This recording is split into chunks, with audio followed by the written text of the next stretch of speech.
is about the African American culture. I felt like that homeschooling was the best way to educate my children. Well, it's a way of protesting. I like homeschooling better. We come from... This is a school you can mess up. I want each of my students to believe that they can achieve their dream. We come from different walks of life. But we started in Africa. Started in Africa. Started in Africa. Place African in America. African in Europe.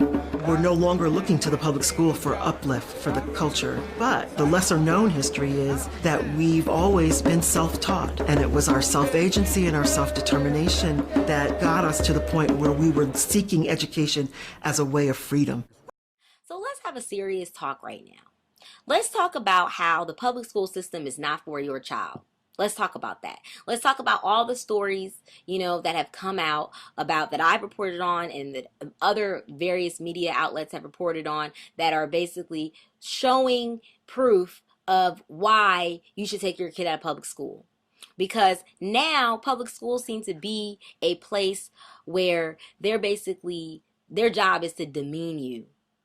Okay? How are you an honor roll student and they got the nerve to try to suspend you for a part in your hair? What part of the game is that? And what part of rewarding somebody for good behavior that there's no such thing anymore? I guess it seems it's like, if you are black, they're trying any and every way to literally suck the life out of you. And that means lower your confidence as soon as they can. 7 years old, great. I'm sorry we couldn't hit him at 5, right? And that's how they feel.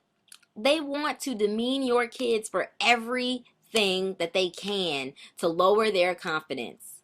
So that eventually when they end up robbing somebody or joining a gang, then they'll get them in prison and get them, working for Whole Foods, making their bread. You know what I'm saying? Where they want them anyway.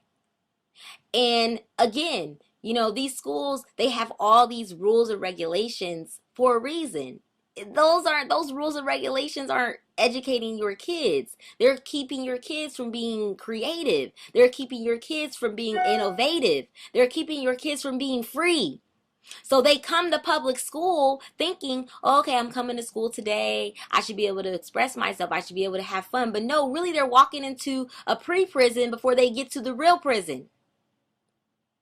And trust me when I say I know what I'm talking about. Okay? His mother said that he was teary-eyed because he doesn't want to be suspended for a part in his head. And she told him, don't hold your head down. Continue to make these A's and B's because that part is nothing. And trust me when I say I know what I'm talking about. You know what you need to do? Okay? You need to take your kid, Rashad, cute little Rashad. His mother said that you need to take him out of public because school. He doesn't want to be suspended. That's what you need to do for a part in his head. And I told him, don't hold your head down. Else has to make these A's and B's because that part is other kids. But you know what, Mama? You know what you need to finally do it. You need to take your kid. You need to do it because cute little Rashad. You need to take him out of public school. That's what you need to do. And I don't know what else has to happen to him or to other kids that you have to read about for you to finally do it. But you need to do it because slowly but surely the confidence will be sucked out of him because of all these little things that are going to add up that are going to happen to him, all because he's black. And that's the truth, okay? We all know in public school, a lot of the times, like I said, they just don't care. They don't care. And unfortunately, their job is really not to educate you anymore. It's to indoctrinate you. And a lot of these public schools, they have interests in the private prisons. So they're directly doing certain things so that people can fall in line to go to prison. And if you don't know about the prison industrial complex, you need to Google that because that is real. That is alive and breathing right now, training people right now, getting them ready for prison life. 8-year-old Nissan Jones's favorite subject is art, but the fourth grader at West Middle Island Elementary School says while he was working on a self-portrait in art class on Monday, his teacher said something that made a very bad impression. I didn't like how I drew my nose. And then I asked him, could you help me draw my nose? And then he drew my nose really big, and then I asked him, why'd you draw my nose really big? And then he said, because all African Americans have big noses. Nissan says his art teacher, John Johnson, is white. I was shocked. Nissan's grandmother, Roberta Williams, says when he told her about the comment, she was outraged. For it to be a white teacher, and my grandson's African American, and you told a kid that, okay, because of your color, you have a big nose. And I don't think that any child, regardless of what color they are, no teacher should be shaming a child about their color, the size of their nose, the texture of their hair, the color of their eyes. It shouldn't matter. My mom and my grandma always talk about don't let anybody be racist. Williams says when she called the school about the incident, the acting principal told her she talked to Johnson about it. Williams says Johnson called her yesterday, but she didn't get the apology she was hoping for. He said, oh, I think your grandson misunderstood me, and no, I don't think he misunderstood you. Not at all. The school superintendent issued a statement saying, quote, Longwood Central School District Central Administration is looking into the matter and trusts that any miscommunication or offense taken by the family from a staff member will be remedied through further communication. We just want this teacher removed from the school. He shouldn't be teaching any kids. Williams is demanding action because she says it's clear the incident has left a mark on her grandson. I'm scared to go back to art class because I don't know what's going to happen. In Middle Island, Virginia Huey, News 12, Long Island. The district declined News 12's request to speak with that art teacher. You need to take him out of public school. He got hair. That's what you need to do. Wow. And I don't know what else has to happen to him or to other kids that you have to read about for you to finally do it. Can I braid it up? You need to Can I braid it up? Because is that okay? Slowly but surely the confidence will be sucked out of him because of all these little things that are going to add up, that are going to happen to him, all because she called he's me black. And told me that she had an issue up there and that's the about truth. My grandson Okay? being in a dress. We all know. And I'm trying to see what the issue in is public about school, that. a lot of the times, like I said, they just don't care. They don't care, and unfortunately, their job is really not to educate you. It's to indoctrinate you. And excuse me, a lot of these public schools, they have interest in the private prisons. I mean, so they're directly doing certain things so that people can fall in line to go to prison. And if you don't know about the prison industrial complex, you need to go to that. Because that is real. That is alive and breathing right now. For the second day, too. I don't right appreciate now, that. getting them ready for prison. And don't think this is going away. I'm going further with this. It is about the... No, I'm not done talking to you. African American culture. The next I feel like that time, homeschooling was the best way to educate my children. It's a way of protesting. I like homeschooling better. We come from... This is a school you can mess up. I want each of my students to believe that they can achieve their dreams. I got an issue with you about that. I'm not playing with you. Walks of life. But we started. Yeah, I'm sorry that you feel that way. But you should have called me before you made the decision to put my grandson in a dress. No, I'm speaking to you. Please do not talk to me in that tone with my children I around. wouldn't be up here if you wouldn't have put my grandson in no dress. Again, Well, do what you got to take it do. up with Miss No, Darren. I'm taking it up with you. Please lower your voice. You're in a classroom. I'm with taking it up children. with you. Well, you shouldn't have put my grandson in no dress. He's two. This ain't over with, all right? They're saying the hair is out of order. You're saying the hair is part of your religious and cultural beliefs. So explain more about that to us. Basically, you know, where we come from, we as a people need to identify that. Now, for us as a family, I can only speak for my family. For us as a family, we are Hebrewites. It also goes in the category of Rastafaris. Yes. But the thing about it, people have a stigma about Rastas. Rastas, in people's eyes, is that they stay home, smoke weed, and, you know, the normal thing. But in my household, We don't touch the stuff. Yes. Is Rastafarian a religion or a culture? It It is a religion. both. It is both.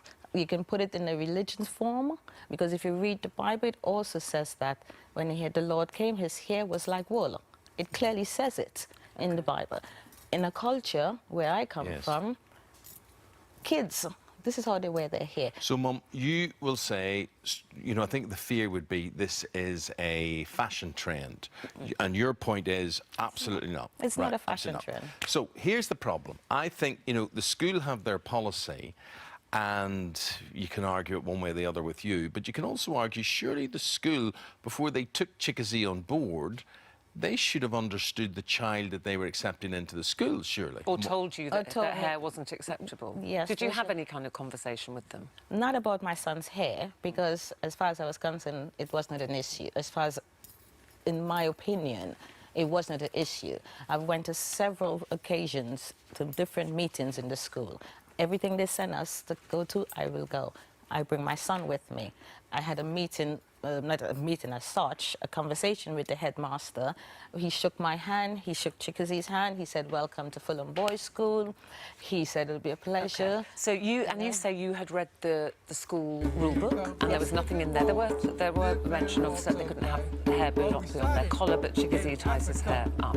So Chickasee, tell us your first day. This is Fulham Boys School in London. What happened on your first day then? Who first mentioned to you that your hair was not acceptable? I was in class, and then my head of house came in, and she asked me if I can come out of class for a second, and then she told me that by Monday my hair has to be cut. So what did you feel at that point? What did you think about what she was saying to you? Well, I was upset and I was a bit worried because I really wanted to go to that school. So you love the school, you're a good student, you want to be at school. So when Except he came you're now home, being treated differently, aren't you? You're being isolated, or what way are they treating you within school? Because they see every day you come in looking the way you do, they see it as defiance and disobedience. So you're being punished for that, are you? What way are you being punished? But on Monday, they took me out of class, and then they brought me into isolation. When you say isolation, what do you mean? Where did they put you? They brought me into the head of house office, and then they made us. Okay, let me just explain the school's point of view on this one for people. The headmaster, Alan Ebenezer, says we're a strict academic boys' school with a very distinct ethos. We have a very strict uniform and appearance policy, which includes hair.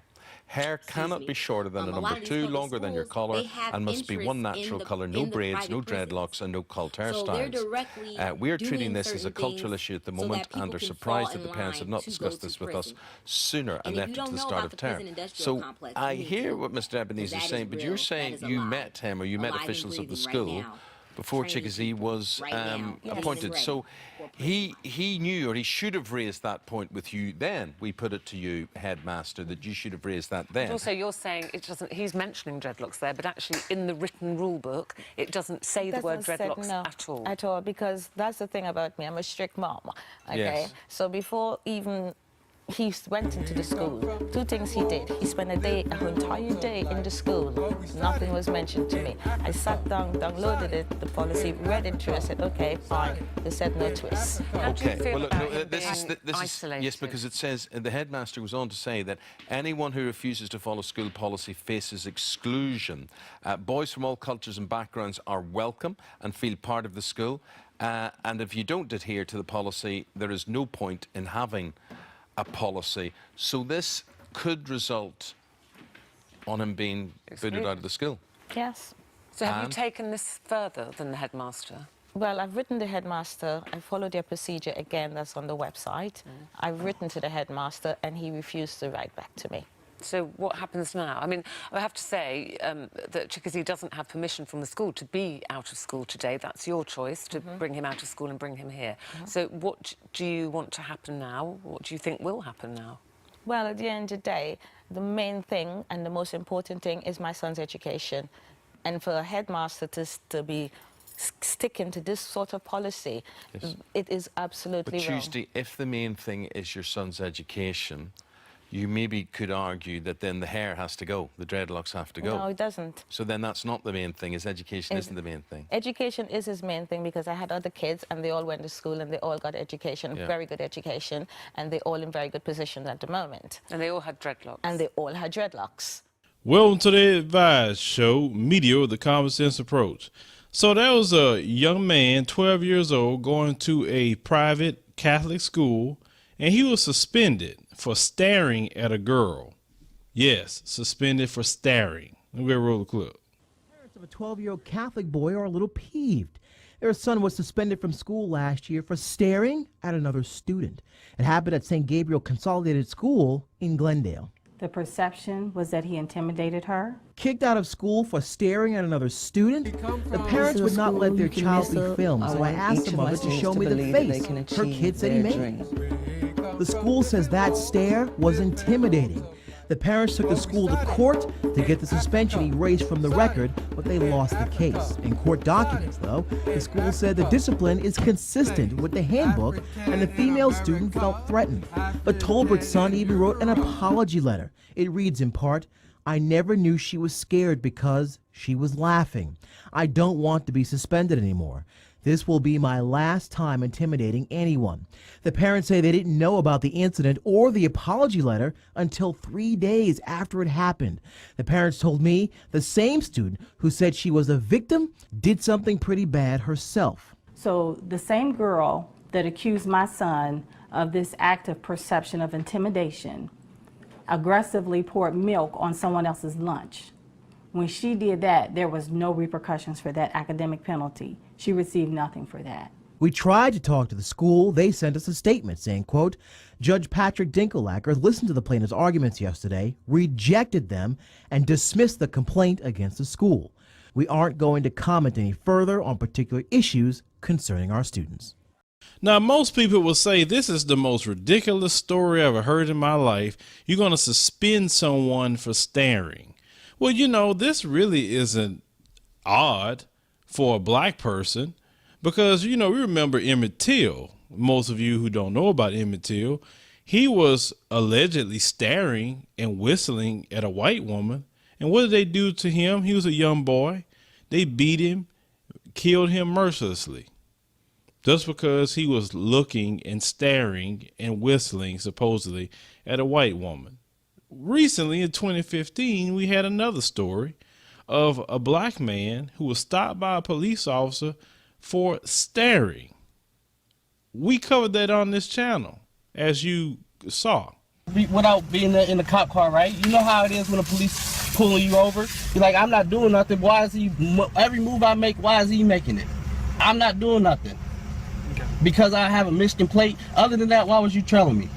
Because you made direct eye contact with me and held on to it when I was passing you on Salem. I made direct. I didn't even see you I'm until not you going were to argue about behind it me. anymore, sir. If you want to keep talking about it, I'll just take your license back and give you a citation for the violation. We can take it to court. I'm not going to. And the cop said, you were staring at me. See, no one in this country knows how it feels to be a black man or a black boy. Like I stated in the previous video, we get it from all angles. We get it from the savages within our community who's choosing to commit crimes. We got to fight through that. Then we got to deal with systematic racism, discrimination. And if we say something about anything, we're complaining. We're being victims all the time. But really, how could you even look at this story and say, this is just normal behavior, staring? The boy wrote an apology letter saying he's not going to intimidate anybody anymore. I mean, as a black man, I am sick and tired of that. Every single time a black man look a certain way or a black boy, it's a problem. You know, you're intimidating me. He's threatening me. What is he thinking? What is he going to do? All this stuff and propaganda is put out by the people that's within the media or those who are raising their kids that way. But yet the ones that they aren't teaching that's going to do something to somebody, it's them little withdrawn ones in their group. And they go and do some heinous things that we see in the news all the time. But you never sit up there and put those stereotypes out there.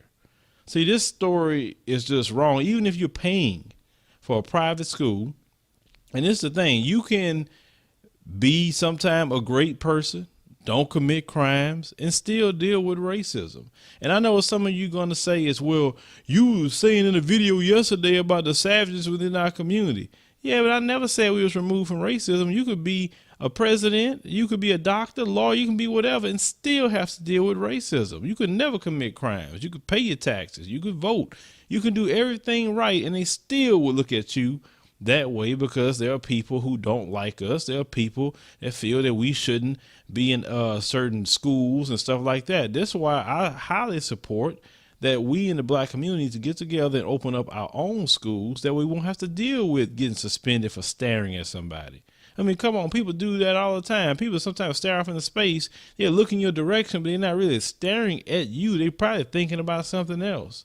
And for this girl who supposedly say she felt threatened and intimidated, that sounds like something her parents said, because the boy said she was laughing. Then the same girl poured milk on somebody intentionally and nothing happened to her. It's just straight discrimination and racism. And any black person that got their kid in that school, you need to pull them out, because I'm sorry, I would not let my kid go to that school anymore. You suspending somebody for staring. I mean, that just don't make any sense. Out of all the things you could suspend a child for, that's it.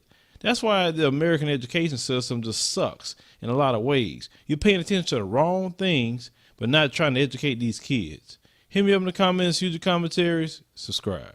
A 6th grader at Lawton Childs Middle Academy was arrested and taken to a juvenile detention center, charged with disrupting a school function and resisting arrest without violence. It's a decision that's not sitting well with the student's mother, Dakira Talbot, who says her son is in gifted classes and has been bullied at the school before. I'm upset, I'm angry, I'm hurt, more so for my son. My son hasn't never been through anything like this, and I feel like they should have handled this differently. The February 4th incident started when a substitute teacher asked the 11-year-old boy to stand up for the pledge. He reportedly told the substitute teacher the flag was racist and the national anthem was offensive to black people. In a statement to the district, the substitute teacher reported telling the 11-year-old boy why, if it was so bad here, he did not go to another place to live. She said he then said, "They brought me here." And she said she told him, well, you can always go back, because she was from Cuba and the day she felt unwelcome here, she'd find somewhere else to live. She was wrong. She was way out of place. The substitute teacher then wrote she called the office because she, quote, didn't want to continue dealing with him. According to the arrest affidavit, the student was arrested because he refused to follow multiple commands, repeatedly called school leaders racist, and was disruptive. They said he threatened to get the school resource officer and principal fired and to beat the teacher, an accusation he says is just not true. I want the charges dropped, and I want the school to be held accountable and the officer for what happened, because it shouldn't have been handled the way that it was handled. Dakira Talbot says she and her son will now head to court on February 19th to fight these 2 misdemeanor charges. Reporting in Lakeland, I'm Stephanie Clay-Tor, Spectrum Bay News 9. Why did you feel the need to snatch me out of my chair? Why couldn't have you just asked me to get up? I mean, I still would have said no, but it's better than snatching me out of the chair and forcing me to stand. Still reeling, Stone Chaney and his family are banding together against what they say happened at the start of his 3rd day of 6th grade, when it was time to stand for the Pledge of Allegiance. A teacher just comes up, puts her arms under my armpits and snatches me out of my chair. I say I don't stand for the pledge. She just glares at me and walks away. I just feel like my rights were violated. And she was the teacher consultant, the person who teaches other people not to put their hands on students. So who knows what other teachers she's taught her way of thinking. A rough start to his first year at East Middle School got even worse when he says he returned the next morning to a substitute teacher driving the point home, ordering him to stand and telling him he would need a special note to be allowed to sit. God said, don't worship anything other than me. Don't worship any idols. And pledging to a flag would kind of be like worshiping it. It's Not if I have a reason or not, it's my right. His parents demanded action at a school board meeting. Now both teachers have been placed on administrative leave. One of the main issues that we are having a problem with is the fact that an adult felt the need to put their hands on my child. Very proud of my son. Very proud. He's a national hero right now. Farmington Public Schools superintendent showing inclusion for Stone in a statement saying the district fully supports the right of each student to participate or not in the daily pledge. At Farmington Public Schools, we expect every child and adult in our district to be treated with dignity and respect. At this time, the district cannot speculate about the outcome of the pending investigation. And although Stone's family is encouraged by the district's recent action, they're focusing now on the bigger picture. I have 3 little brothers, so if we let it get away with me, who knows what happens to the rest of them. I hope it never happens to them. Nobody in East, nobody in Michigan, nobody all over the country. After a 5th grade lesson on slavery, a lesson that forced an African-American student to the mock auction block so white students could bid on him. 10 Investigates' Paul Aker joins us with the school's response. Paul? That's right, Andrea. The school says only one parent was upset by this lesson, but that parent was really upset. And the student says he was humiliated by it. Did you remember the soccer game? At 10 years old, Nico Burton loves his dog, but he's not so fond of social studies, where yesterday he got a painful lesson in American history. I ended up being a slave. Nico says his teacher at Gahanna's Chapelfield Elementary divided the class and made some students slaves and others their masters. At first, I didn't really care, but after people were like bidding on people, it kind of made me a little mad and stuff. Nico says it got worse when the so-called masters were told to feel the students playing slaves to see if they were worth buying. They got to look at in your mouth and feel like your legs and stuff to see if you were strong or stuff. And people were doing that to you? Yeah. He felt degraded. He was hurt.